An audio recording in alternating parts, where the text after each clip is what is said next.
Olá, boa tarde. Seja muito bem-vindo a essa edição. Você acompanha agora as notícias do Brasil e do mundo desta quarta-feira, dia 13 de março. O governo federal antecipou o pagamento do abono anual aos aposentados e pensionistas da Previdência Social, conhecido como o 13º do INSS. O decreto foi assinado pelo presidente Lula e publicado na edição de hoje do Diário Oficial da União. Terão direito ao valor os beneficiários do INSS que em 2024 recebem auxílio por incapacidade temporária, auxílio acidente, aposentadoria, pensão por morte ou auxílio reclusão. O pagamento será feito em 2 parcelas em abril e maio. O abono costuma ser pago apenas no segundo semestre do ano, mas tem sido antecipado pelo governo nos últimos anos como uma medida para estimular a economia do país.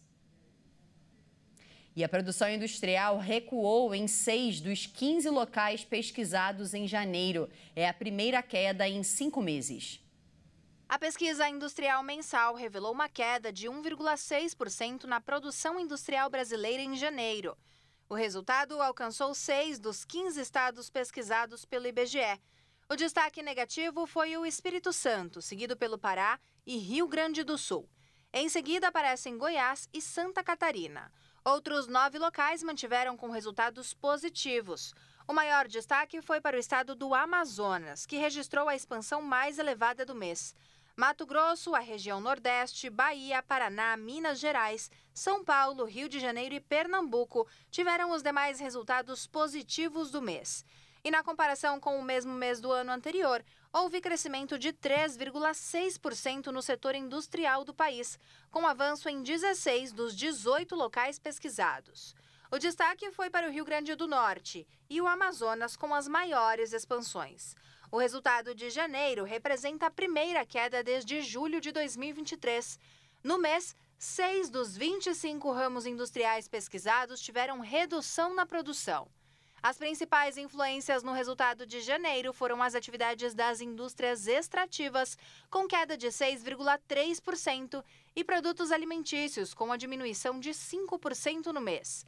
E na média móvel trimestral, 11 dos 15 locais pesquisados registraram taxas positivas entre os meses de novembro, dezembro e janeiro.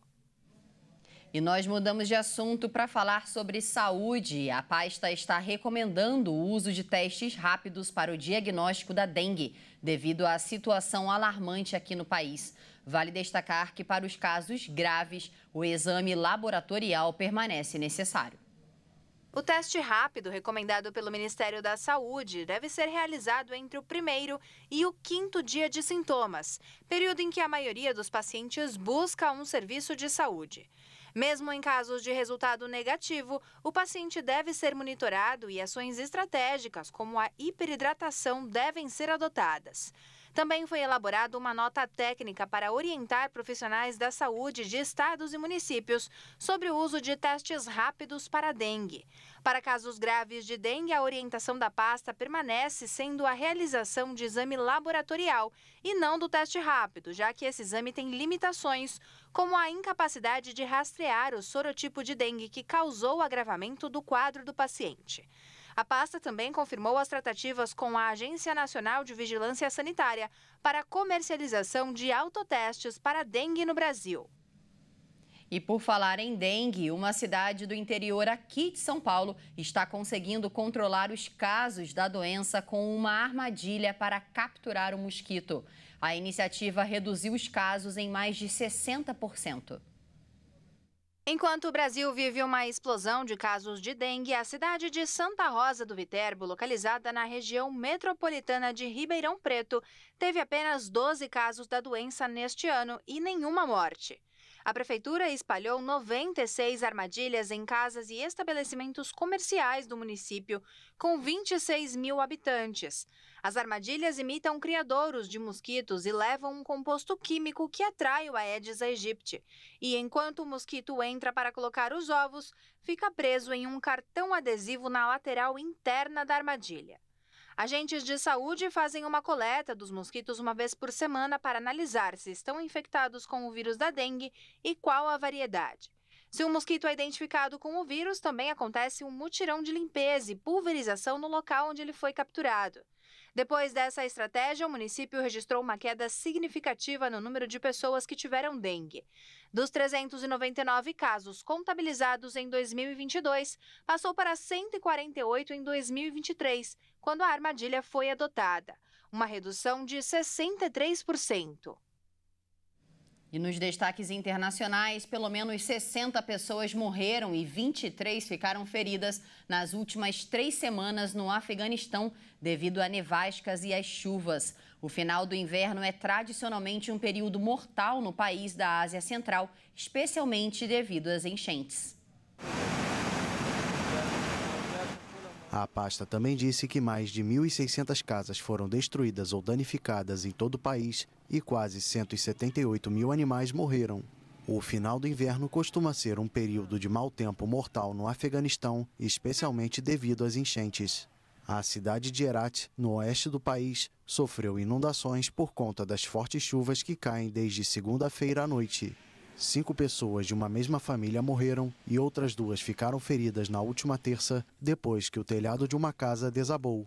As autoridades informaram que a ajuda emergencial ainda não foi distribuída nas áreas afetadas, mas deverá chegar até quinta-feira.